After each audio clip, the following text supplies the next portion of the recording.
Firefighters face every fire with a buried concern for their own safety. On August 30th, 1993, a call came into 911 in Tulsa, Oklahoma, and for one group of firefighters, the threat of death took on a very real dimension that could no longer be ignored. 10:03 p.m. Tulsa Fire Department. You probably already know, but we can see that a house is burning behind our house. Okay, and it's a house fire? Yes. Do you know if anyone is inside? No, because it's like a street or two behind us, but we can see the flame. Okay, we're on the way. Thank you. Uh-huh. It's engine 3-2, engine 2-9. Engine 2-8, engine 2-3, engine 6, ladder 2-9, ladder 2-8, and district 5. House fire next door to 704 South Avenue, map page 196. 9 responding company. We've got visible flames and smoke. It's fully involved. We're going to need a line, and we need next in company to do some spark control.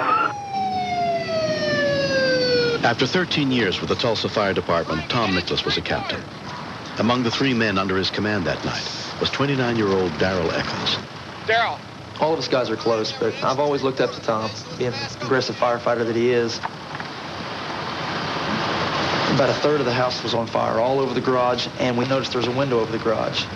But we didn't know if there was people there or not, so we felt it very important to get up into the attic to get into the bedroom we thought was there. All right, let's get in here and ring it out! Ronnie had the hose line, and Tom and I were backing him up. There's fire everywhere. Check the house on either side for exposure. Like Darrell, Ron Wilson had only been a firefighter for 3 years. Ronnie, go get the ladder, all right? Normal procedure is to go in and do an interior attack. And Captain Nicholas, it's his call to decide whether it's too dangerous. Darrell went up the ladder first. Captain Nicholas followed him, and then I went up. When we got up there, we realized it wasn't a bedroom, it was an attic. Hey, keep an eye on it. Some people fight it from the outside with foam, and we go inside, try to push the fire out. Go ahead and pull the freaking act off and head to the front door. Need more pressure? Okay, watch the sound. It's coming. And we've advanced probably 20 or 30 feet into the attic of the house. Tom grabbed me on the shoulder. His feet were on fire. The fire was starting to come to the floor. Get a little hot back here. Get a little hot. We both enjoyed fighting fire quite a bit. We high-fived, started having a good time. All right, get in. There it is. It's going across. We're getting there. It's hot, though.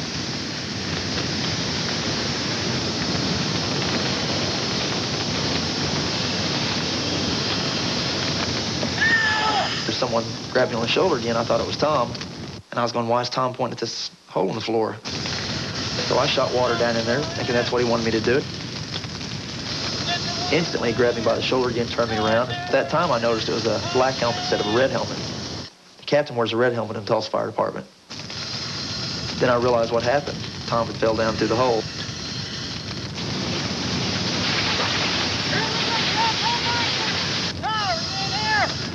There were 3 rooms that he could have fallen in from where he was located in the attic.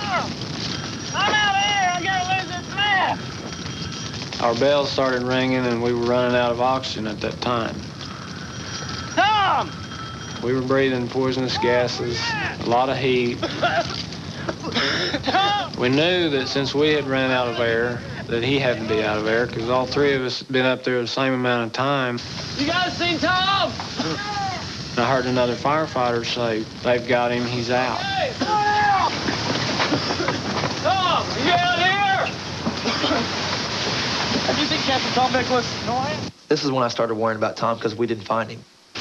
8 minutes had passed since Tom had disappeared through the floor of the attic. Go ahead and send EMS out here. We have a firefighter that's fallen. It was almost the point of panic. Come on, we gotta go.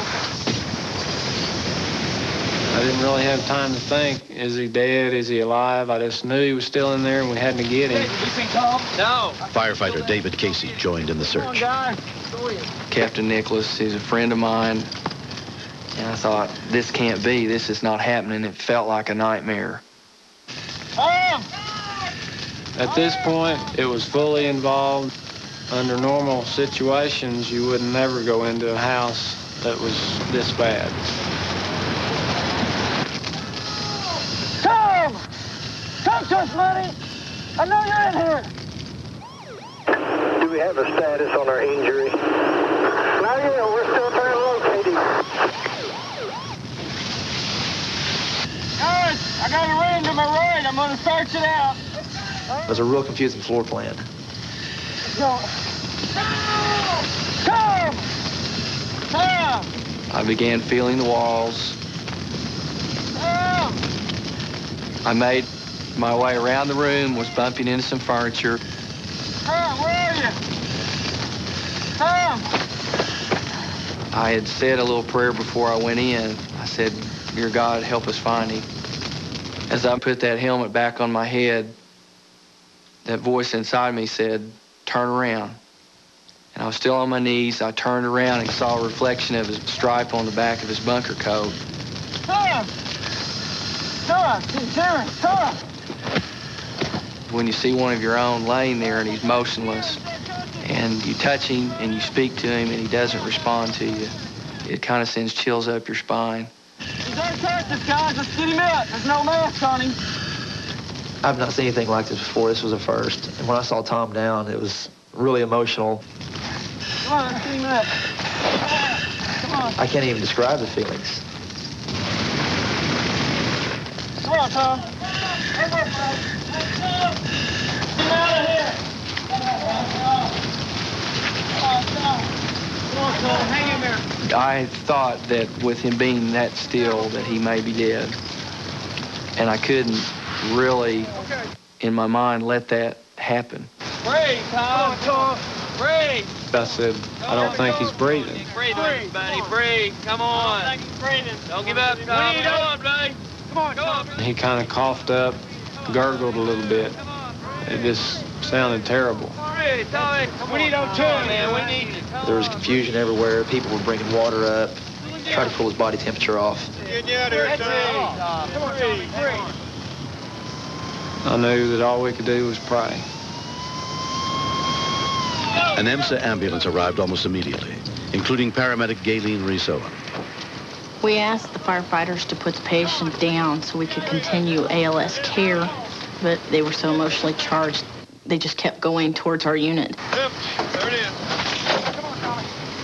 He was dying and they knew it. He just fell through and is gone. I don't know what happened. Do I can get you to take over bagging him right here? There were burns on his body, mostly second-degree burns. Hang in there, boys. There was a lot of steam coming off of his chest, off of his face. Inburn patients, their airways will swell up rapidly. Thus, if we can't get a tube into their lungs to help them breathe, I was very afraid that this patient was not going to survive.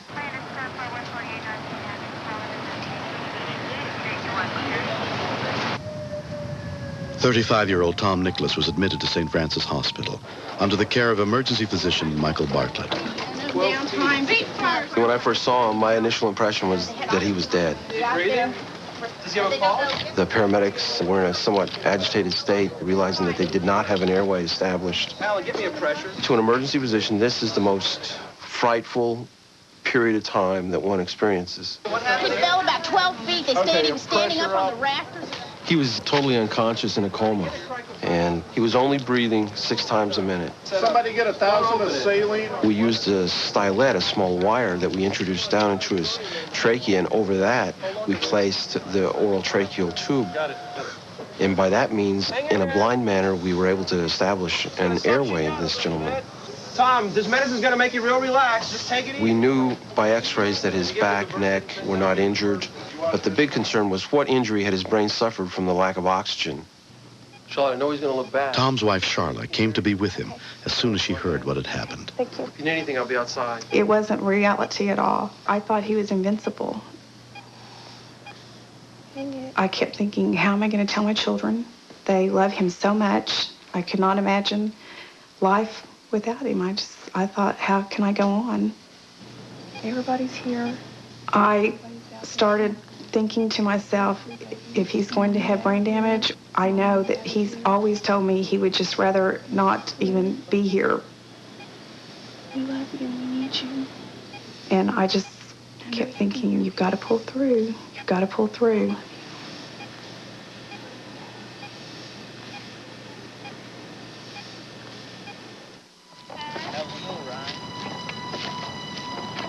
Four months later, Tom continues to recover from a shoulder injury sustained in the fall and severely burned lungs. I will never forget walking out of ICU the first morning and having about 50 firefighters standing at the end of the hall.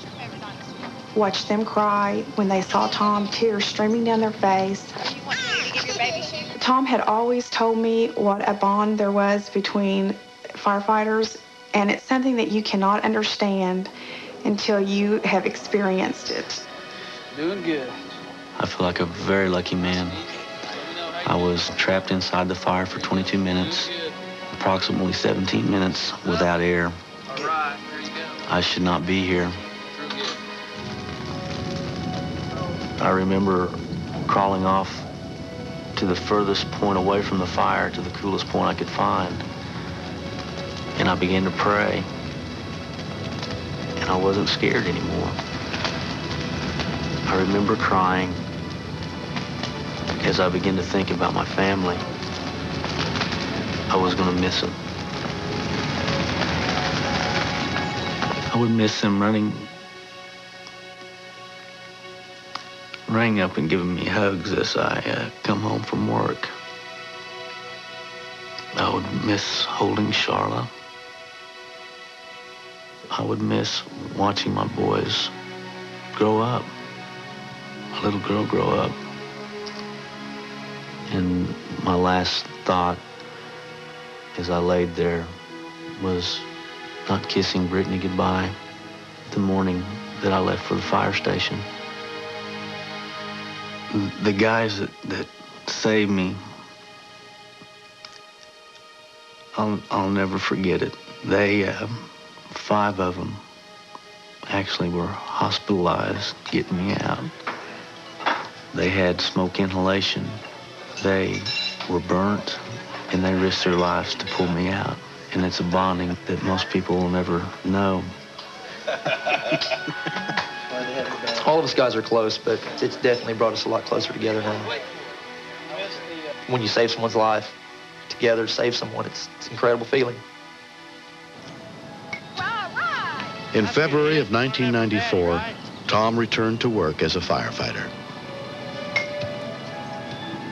I think he has learned to maybe be a little bit more cautious. It might have slowed him down somewhat, but not a lot.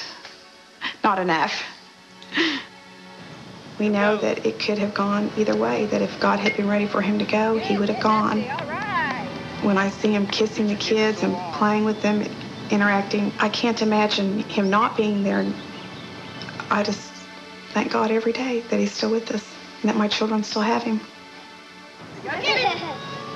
About 2 Saturdays ago, my 5-year-old was giving me the 3rd degree. Dad, why is the earth round? Dad, how come the sun's up in the daytime and not in the nighttime? And I just became overwhelmed with happiness that I was there to hear this. And I began to cry.